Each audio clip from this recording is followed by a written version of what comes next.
Yes, boys. What we're saying. Right. Friday today. Last day of the week for some of you people. But just another day at the office for me. Right, Fridays are good. Fridays are good. We've got arms, shoulders, chest today. Looking forward to that. We're meeting young William down at the gym. So William, he when did I meet Will now? Started working at the gym where I used to PT in, I think it was about 2019, 20. Anyway, 17, 18 anyway, full of beans. Like loved like bodybuilding, and we got him going, didn't we? We did like a little during lockdown.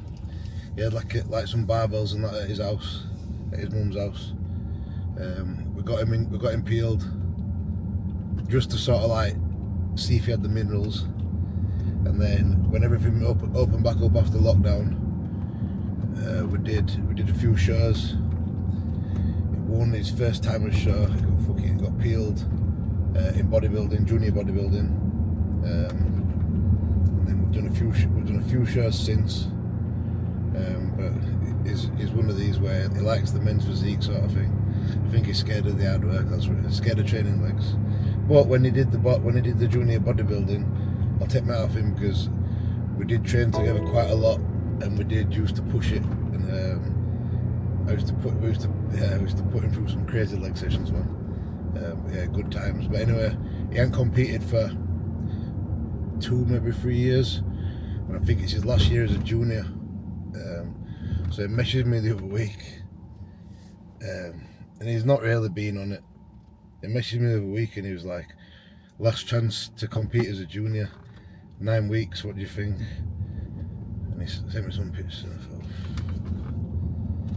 thought, fuck it, you gotta take the opportunity, ain't you? Otherwise he's just gonna regret it if you don't do it. So a little bit of a crash diet, but Will never gets fat. And body fat, he's got one of these bodies where fat just comes off him easy. So yeah, we're underway with his men's physique prep.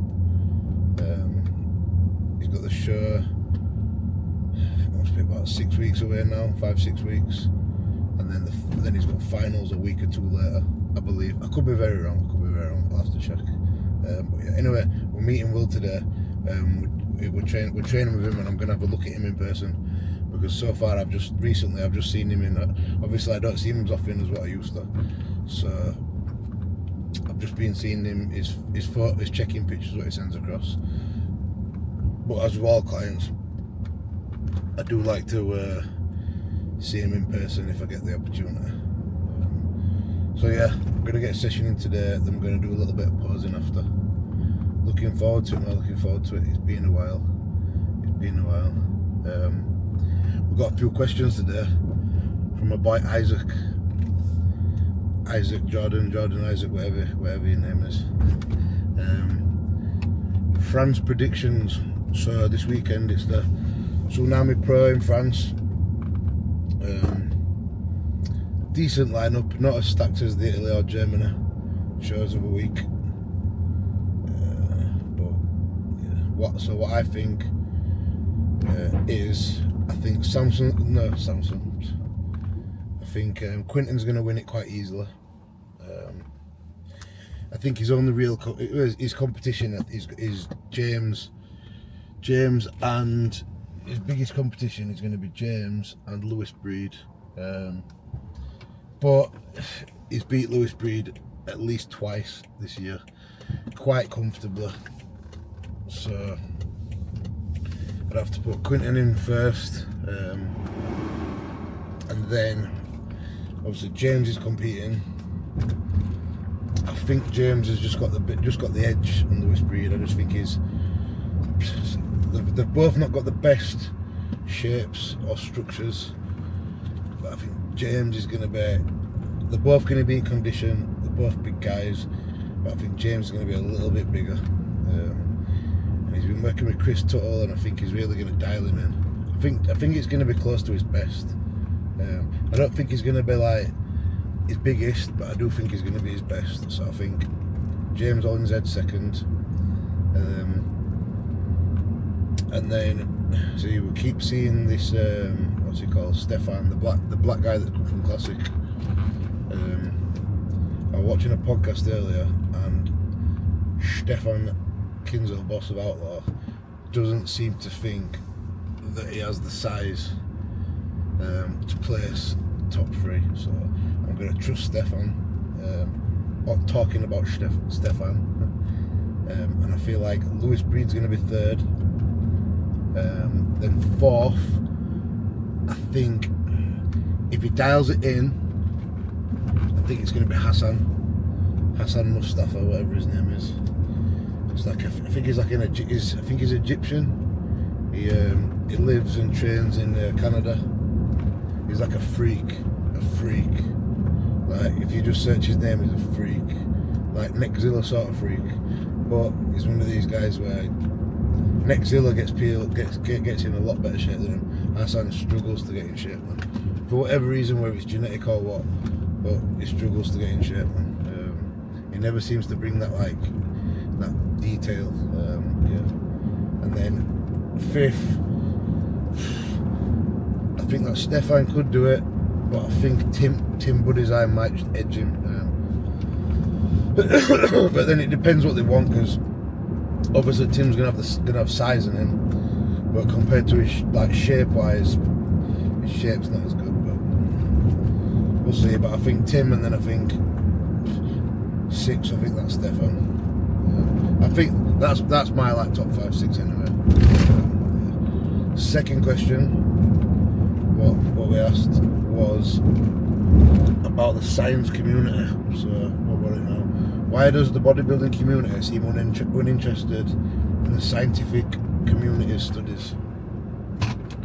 So, what you've always got to be aware of, I don't think they're fully uninterested, but what you've got to always be aware of is that studies can be manipulated, to pretty much say whatever you want them to say.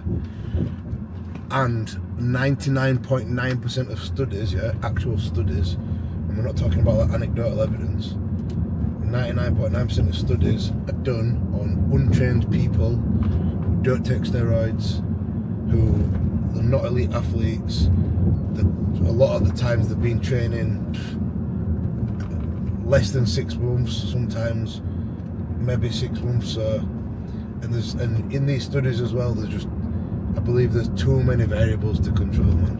So everything, you've got to take it all with a pinch of salt. And this is why, when it comes to bodybuilding, I think arguably anecdotal evidence is a lot more trustworthy than the actual research when it comes to like training, PEDs, because it's one of them where it's like you've got hundreds of pro bodybuilders, guys who have been training years and years and years, experiment on themselves, and give you the sort of like the feedback. Obviously, there's going to be, again, it's not like control studies, is it? But then, like I said, the control studies they're done on demographic of people that they're done on. It's just not the same, man. It's just not the same. And it's like, and you keep seeing there like a meme, like a little picture, and it's some little dweeb like looking at Ronnie Coleman and telling him he's training his back run, and it's one of them, and it's like, and that's what sort of, and what you find is you're getting a lot of these guys who just trust the science, and they're just going off the science, like they're just going off literature and not off any anecdotal evidence, and they don't seem to make the progress. And it almost seemed like they're looking for arguably they're looking for shortcuts, It's like when you see Mike Uzatel, like I used to rate Mike Uzatel's content, I still do, it's funny, you know. But then like he'd do his diet and he'd be prepping for a show and he'd be eating like protein bars and stuff and just like shit quality food, and he'd be like, it don't matter, macros are macros, it don't matter. But then he don't get peeled, he doesn't place, looks like shit, looks like pure shit. And it's like, maybe if he did get peeled and he fucking, but then he might blame it on other stuff like, oh, it's genetics, blah blah blah blah blah. But it's like, at the end of the day, you're doing things and you're justifying what you're doing,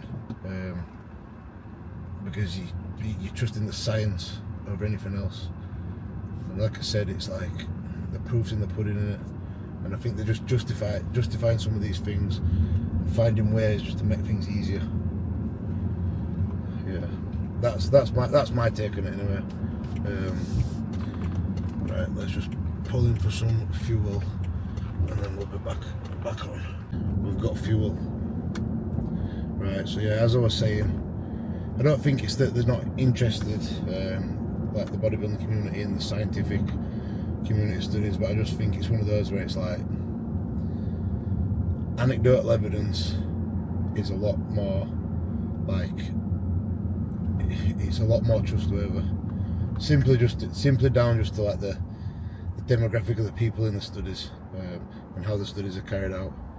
It's like you can't, if they got like the top 10 Olympian guys and they did the studies on them, they controlled all variables, which is, again, it's impossible, and did it that way, then maybe. But like I said, the majority of these studies are done on like students that don't take gear, they haven't been training long, they don't train properly, and it's like any stimulus. If it's regarding training, any stimulus is gonna yield results. So it's a tricky one. And again, I think it's one of those where it's like, when you're in the gym,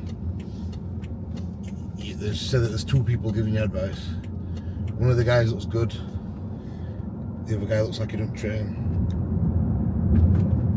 Who are you going to listen to? You know what I mean? And I think it's one of them, innit? You get a guy who's got no chest, you get a guy who's got the biggest chest. Who are you going to ask? You know what I mean? Like, don't matter how many books or studies the guy with no chest has read, you're not really going to trust what he's got to say. If there's a guy who's got a big chest and he says something total opposite. But yeah. And the third question was about Patrick Chua saying if you have to do a mini cut, then you're doing your off-season wrong. So if you know what Patrick Chua's like, so Patrick Chua's approach, yeah, is every single thing he does is about being 110%, yeah. So it's like about being the best of the best of the best of the best. That's why, obviously, you get top clients that work with you, but he gets top clients that work with him, and he makes them better. Obviously, it doesn't work for everybody, but arguably, he gets like people who have got who are up there with the genetic elite, and he makes them the best they can be. He's done it with a few guys. He's done it with Logan Franklin. Done it with Keon. It's slipping my mind, but look at Nihat, the young Turkish guy, and he's just like he collects 1%, and everything's about being as perfect and optimal as you can. So Patrick Chua's a guy where in the off season he would rather you not use sauces. Like, there's a lot of coaches that are like that, but Patrick is like, if you want to be the best, this is what you've got. I believe this is what you've got to do to be the best.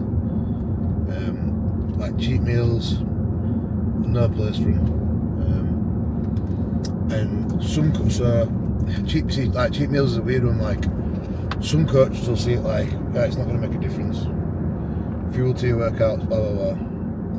Some coaches will see it like they're not going to help with progress. Some will argue that they will help with progress, like a little bit of like an influx of calories the day before a leg workout, or yeah, whatever. But some coaches will argue that, and this is another true thing. Some athletes, some bodybuilders, they need cheat meals to be happy. Like off season, they need that extra bit of flexibility where they can eat over the calories, and at the end of the day, how much difference is it going to make if you put on a little bit of fat? As long as they can pull it off and they've plenty of time to do so. Oh, this traffic's so bad. This traffic is so bad. But yeah, so some of them, there's different reasons why they do it. Some coaches will let the clients have cheat meals in the off season for mental reasons. Some will do it because they'll think it helps performance. But some coaches, like Patrick, believe that if you're that dialed into your diet, then you don't need cheat meals. It'd be better just to have more clean food when you need it. Yeah. So Patrick, like I said, Patrick's like a 1%er guy, where every little 1% that you could do better, he wants you ticking all those boxes. And he wants in your off season you to stay as lean as possible, as sensitive as possible, as responsive as possible, so that your progress can be nice and slow and steady, and that you never have to get to a point where you've got so fat that you're going to struggle to make progress. And that's what happens when you do a mini cut. If you get to a point where where your training's suffering, your sleep can be suffering from it, you're basically just at a body fat that's too high to be productive, then oftentimes you will need to pull back. And the way Patrick obviously sees that is, if you've got to that point, then you've done something wrong, in terms of you've either eaten too much, or you've eaten too much shit, or whatever, because you've come to a point where you can no longer progress at a good rate. But like I said, he wants you he wants to use the off season to make progress from start to finish. Yeah, it's as simple as that, really. Like, it's one of those where agree with him, don't agree with him. It's like he's kind of telling you a fact, but it's one of them, innit? It's one of them. Like, the way I see it, I like a bit of a middle ground approach. Like, obviously, you do want to stay as lean as you can. You don't need to do this, like, it's as fun as it is, or as cool as it sounds. You don't need to do no dirty bulk. Like, you can argue that the pros did it back in the day. They didn't do it as much as what you think. And also the ones that did do it and get away with it, like, fucking look at them. 2 words: genetic elite. But yeah, the fatter you get, the longer you're gonna have to diet. And if you want to do a short diet, for sure, you're gonna have to be more aggressive. You're gonna risk losing muscle. Yeah, simple as that. Like, I didn't get over fat this last year, but because body fat were reasonably high, I reckon I had to prep probably a month more than what I needed to. But I know that obviously Cuba likes longer preps anyway, because he likes his guys being ready in advance. But then before you know it, you're dieting, you're in a deficit for 6 months of the year. And if you're in a deficit for 6 months of the year, you do that every year, and then you're only giving yourself 6 months every year to grow. So it's one of them, innit? I don't know, Patrick's the same. Like, Patrick into the, like, short diets. He wants his guys getting ready in advance. He wants his guys starting prep with like 10% body fat, with like 10% of their body weight to lose. It's like Keon. Keon started his off season, and he's a freak. Keon started his off season at about 230, just over 230, and he's obviously getting on stage about 210 this year, I think. So, you know what I mean? He's losing 20 pounds throughout the whole prep, and they were in good shape when he started. So yeah, one of them. It's just the way, you know, it's the way you like to do it. It's arguably it's the way the client likes to do it. It's the way the coach likes to do it. Yeah. Personally, I like a bit of a middle ground. Like, obviously, like one big thing that I've learned is to grow, you just need to eat enough. You don't need to overeat. You just need to eat enough to grow. It's as simple as that. You need to eat enough to make progress in the gym, and then you need to eat enough to recover. You can do the approach where it's like, fuck it, just eat as much as you can, just to make sure that you're going to grow. But you can run into issues. You are more likely to run into issues. But then that way suits people because you've obviously got a bit more flexibility. You can sort of like switch off a little bit. But then arguably, do you want to? I don't know. It's each to their own. But yeah, I like a bit of a middle ground approach where I feel like you don't need to get fat. Like I was listening to Stefan talk about what he does with hers, where he gives hers his base. He builds hers up to like a baseline diet for his off season, and then if hers wants to have a bit of extra food, he's got no objection to it, because he trusts hers and he knows that hers' priority is going to be making sure that training is always progressive, and that's the main thing really. It's like, I think a lot of and I've been there before, where you look for like the secret diet, the secret foods, the secret gear. But the gear and the diet, you know, you can be like 20-30% off either way with both. But the most important thing to growing is your training. That's why I've said it before, where I get a guy that measures me and he's like, oh, I don't need you to do my training, my training's sweet. And you're looking at him and you're like, well, clearly it's not, because if your training was sweet, then you'd look like you train. Like you say, if your diet was sweet and you were taking all the gear that you needed, you were taking the gear, whatever, you had perfect gear protocol, perfect diet protocol, your physique wouldn't, you might have low body fat, but how you train is going to determine how big you are and how much muscle you have over everything. So unfortunately, there's no correlation between how much steroids you use and how big you are, because I see some wild shit. Right, how far away are we now? Like 10 minutes. Right guys, got a bit of traffic by the looks of it. Oh no, we're coming off it now. The traffic's fucking going. Right, you know the drill today. So we're gonna do a little walk and get to gym, get in the zone. I'm gonna do a little ab circuit.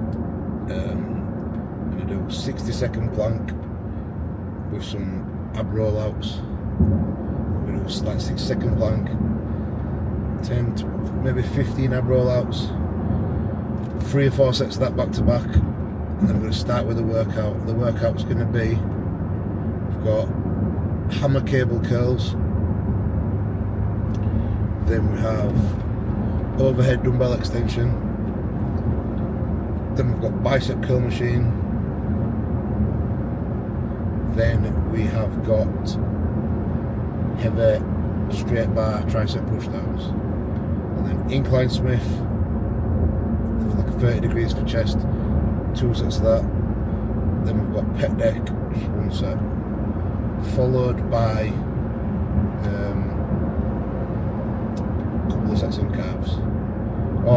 And I checked in with Cuba this morning. Last night. Got my feedback from this morning. Very happy with everything. So we spoke about like what progress I need to make, what we reckon we can do.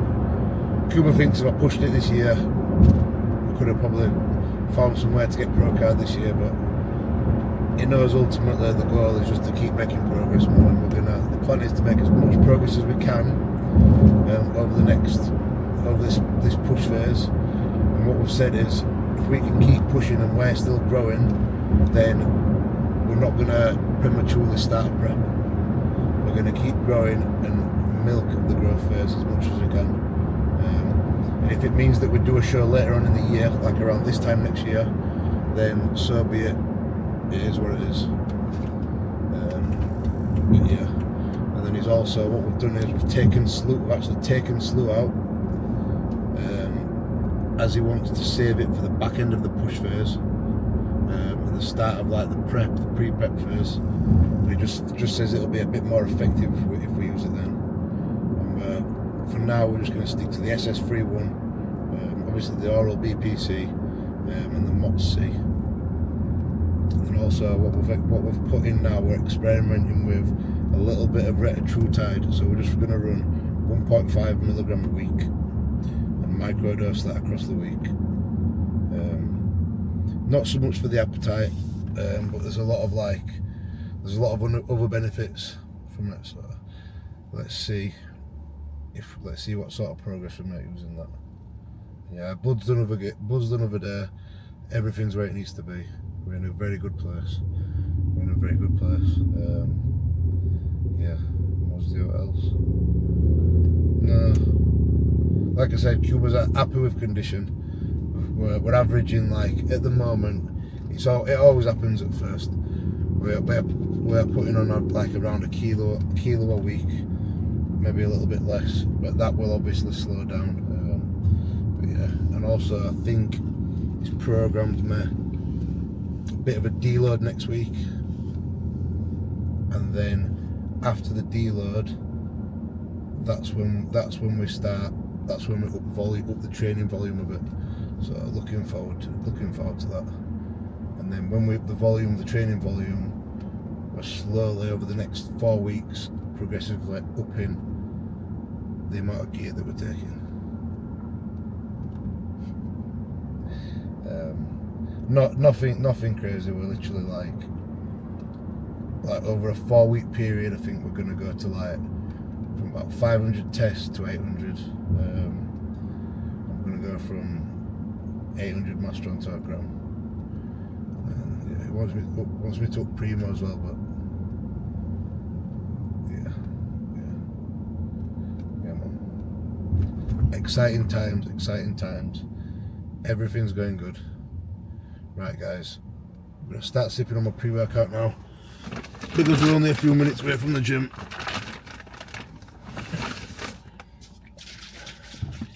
Lemon flavour,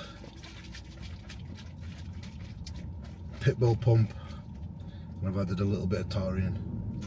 You know the drill. Add another ounces in the parish, jumping brown. Then I flew home and why the niggas cheating with them funny stone. Kettle when the just not too long, I spent 100 rolls.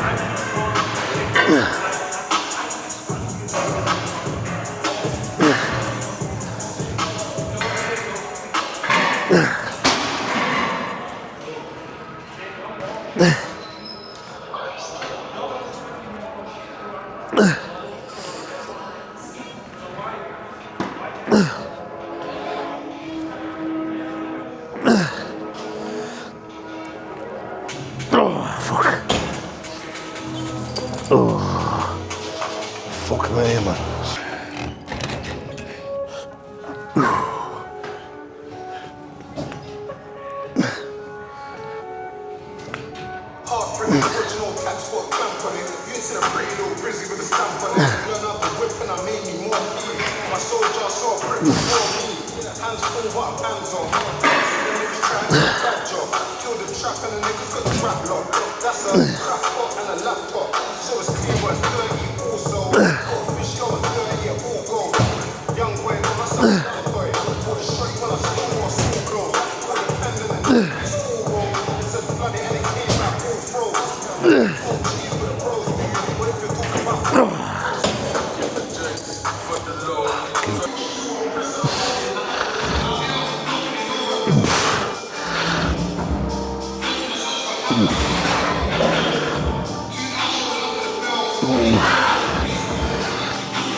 Oh, fuck. 9.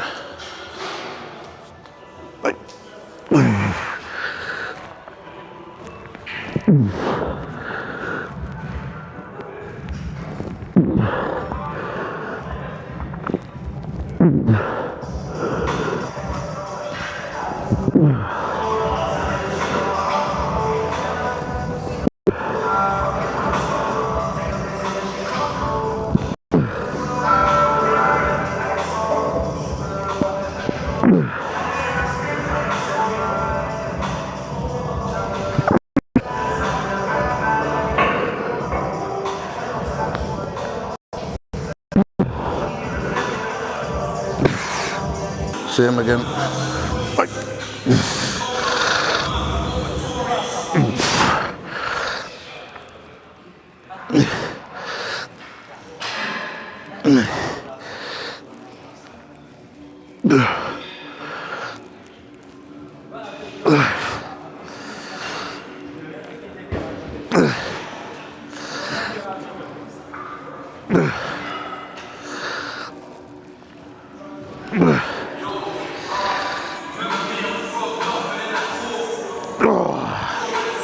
Just 9. Same again.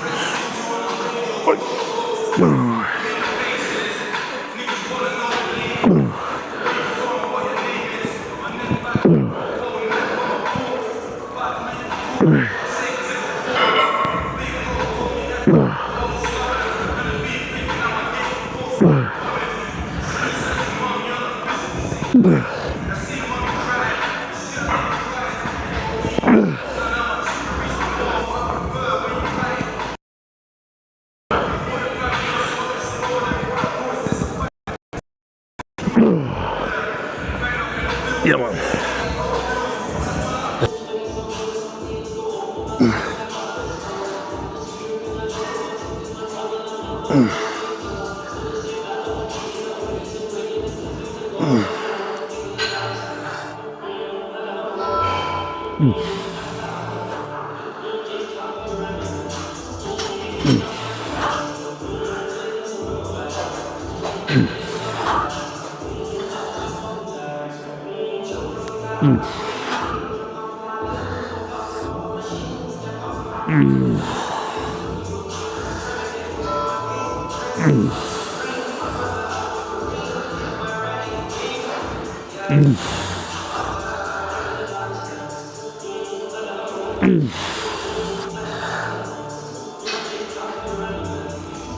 Oh yeah, yep.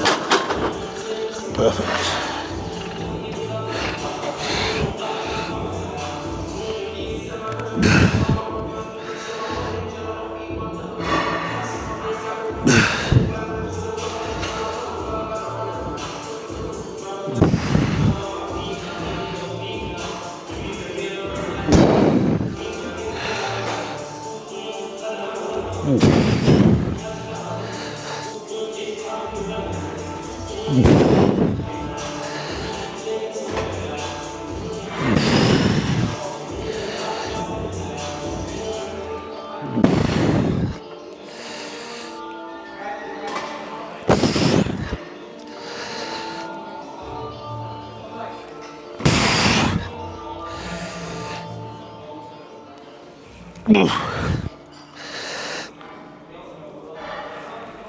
Oh, fuck. Oh. Let's go.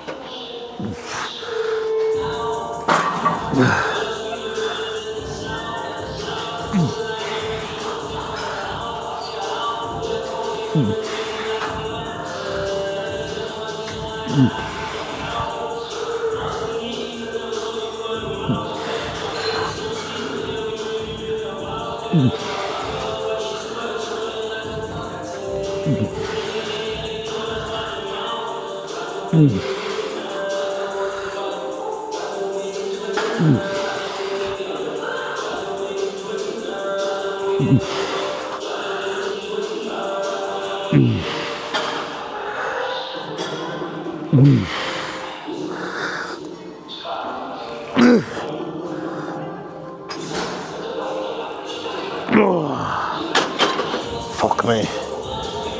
Can always do more on that second set. Arms must be lubed up.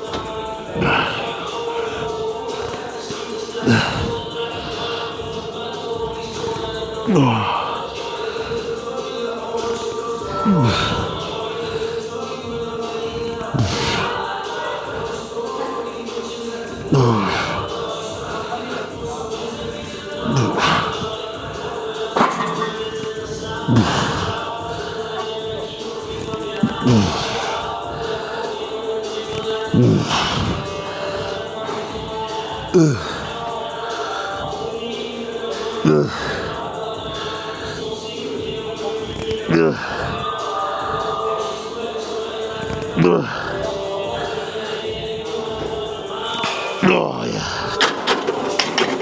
Fuck me, man.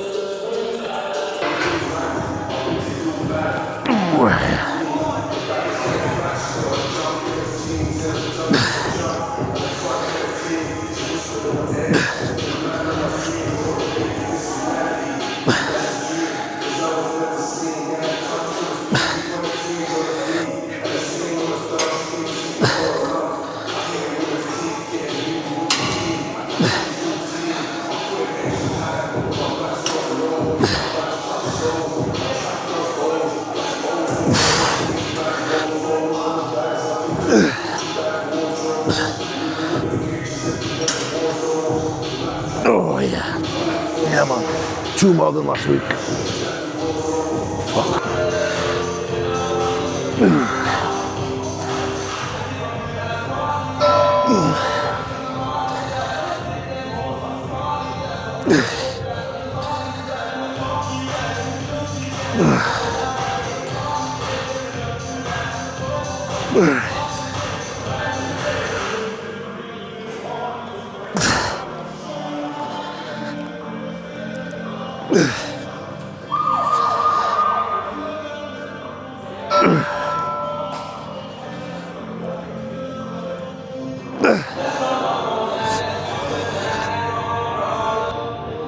Oh, fuck. Yeah, man. Oh, boy.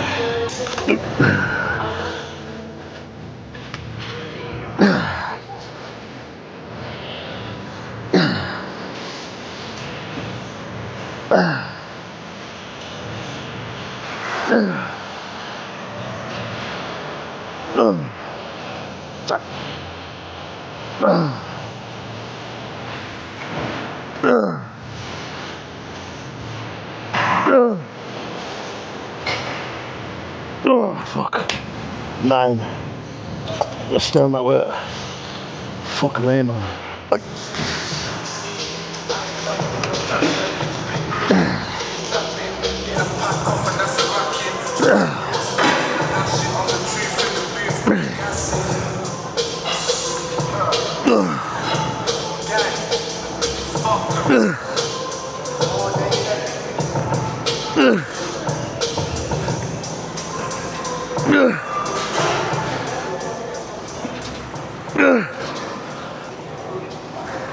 Oh, fuck. Yeah, man. Let's go. Let's fucking go.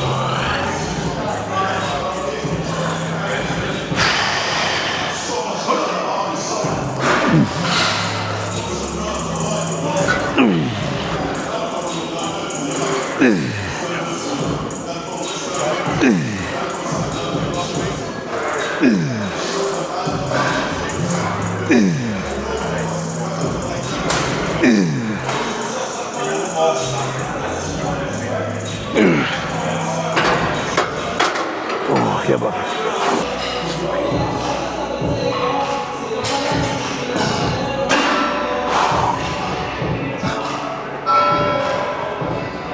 oh, yeah. Fucking go.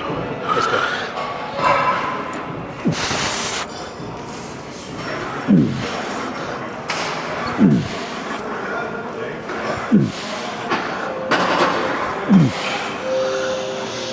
Hey.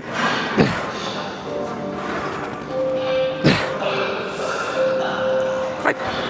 I've got it. Sorry. Oh, yeah. I didn't actually touch that. Oh, no, it's alright. I didn't give it all. Oh, yeah, man. Up.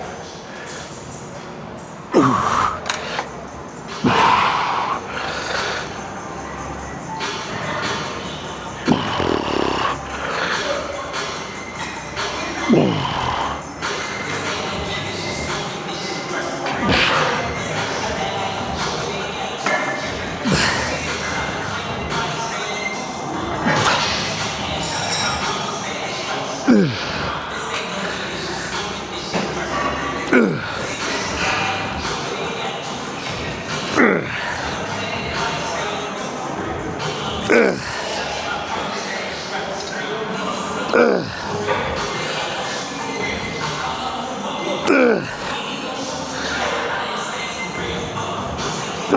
fuck. Yeah, man. We'll see.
Oh shit, man. That'll do. Decent session today, man. Decent session. Good to catch up with Will. Had a little look at him afterwards. 6 weeks out. Yeah, we're under a little bit of pressure. We're gonna have to push him a little bit. But it is what it is. It is what it is. We'll do the best of what we can. I think we can get him peeled. We'll be able to get him peeled. Like I said, it's just we've got to be a bit aggressive with it. I don't really like being that aggressive. He'll end up like could potentially lose a bit of muscle. Just not looking freshest. But luckily, it's not the finals. So if he wins that show, I think his finals are like a week or two afterwards. So it just gives him an extra week to get fresh. So if we're pushing for the first one, as long as he qualifies, which is like top 5, but ideally we want him like top 3. He'll qualify then. The goal is top 5 at finals, so he's had that much time off. If he didn't stop, if he carried on going from where he was like last time, we'd be making sure he'd be winning it easy, but. Because he's been doing his own thing for so long and he's come to me at 9 weeks out. we can see anyway, we can see. I think to me, he's definitely got like a top 3 physique. Like I can't see us being out of the top 3. But it's just a matter of I've got no time to waste. Yeah, decent session today. Bit longer than usual. The only issue with having a bit longer sessions than usual is I don't like it when I wouldn't say I lost the pump in between, but you can feel sort of like a little bit achy. Yeah, so, like one of those. But we beat or matched all numbers. Quality were there. Quality were even better on some things. So I am very happy. Successful session. Right. Oh, don't tell me I haven't brought a spoon. Let's see what we've got. This bad boy. This is a bad boy thing, this. You know what it is? I used to always cuss Emma here because she'd always open cans and not finish them. And then we'd go to bed, and she'd fuck off to bed a bit earlier than me. And she'd always leave a half fucking drunk can. And every fucking time she drinks, every time she has a drink of anything, I don't know if your guys' misses like this, yeah, but it fucking wrecks me. Every time Emma has a drink of anything, whether it's like a coffee, or whether it's a can, or just whatever, she always leaves like I won't say, I'd say she always leaves a bit in the bottom. But when I say a bit, I mean like like probably like that much, like not dregs or whatever you call it, like she'll always fucking leave a bit in the bottom. Fucking women for you, innit? Just fucking one of those. Anyway, we've got the Frosties Sugar Puffs combo today. Bad boy combo.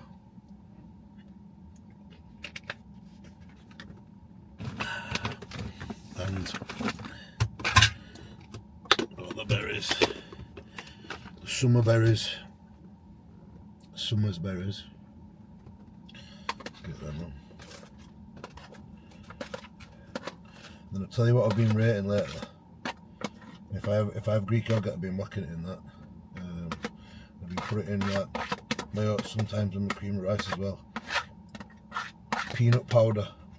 So there's peanut powder here, and it's got, for some reason it's got absolutely fuck all fat in it. I don't know how they make it.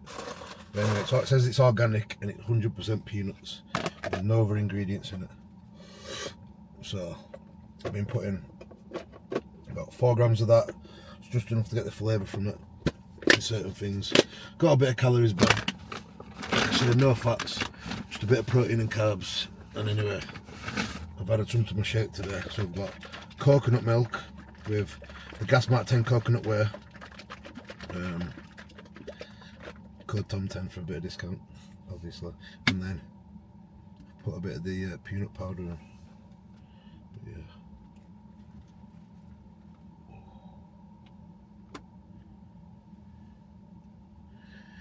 Bad boy. Bad boy.